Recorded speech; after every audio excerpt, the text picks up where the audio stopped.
It's Thanksgiving Eve, 1971. Rain lashes against the windows of Portland International Airport, and the cold cuts through everything. On Northwest Orient Flight 305, a man in a dark suit steps aboard a Boeing 727. He looks ordinary, calm, almost invisible. He takes a seat near the back of the cabin, wearing a trench coat and sunglasses, carrying a black briefcase.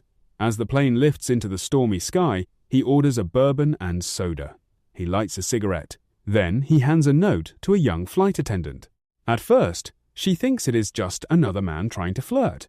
But then she reads the words, "I have a bomb in my briefcase." The man opens the case just enough for her to see wires, red sticks, and a battery. His demands are simple: $200,000 in cash, 4 parachutes, and no tricks. In the cockpit, the pilots are told to keep flying. The plane circles in a tense holding pattern while authorities on the ground scramble to gather the ransom. The passengers have no idea their routine flight has become one of the most daring hijackings in American history. When the aircraft lands in Seattle, the man makes the exchange. The passengers are released. The money comes aboard. The parachutes come aboard. And then the stranger gives the pilots a command that sounds impossible. Take off again, fly low, fly slow, and keep the rear stairs open.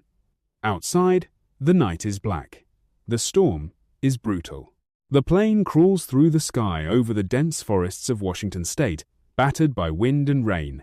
In the back, the hijacker straps the heavy bags of cash to his body. He moves toward the open stairs, where freezing air roars into the aircraft.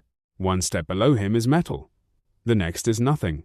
Somewhere below is endless darkness, trees, rivers, mountains, and death.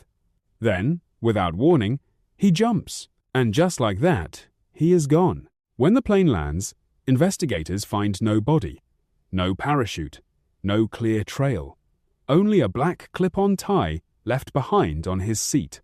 The FBI begins a massive manhunt, chasing suspects, theories, and dead ends for decades. Then, years later, a boy digging in the sand along the Columbia River uncovers a rotting bundle of ransom bills, buried like a message from a ghost. It should have solved the case. Instead, it deepened it. So the question still hangs in the cold air. Did D.B Cooper pull off the perfect crime and disappear into legend, or did he leap into a storm he could never survive?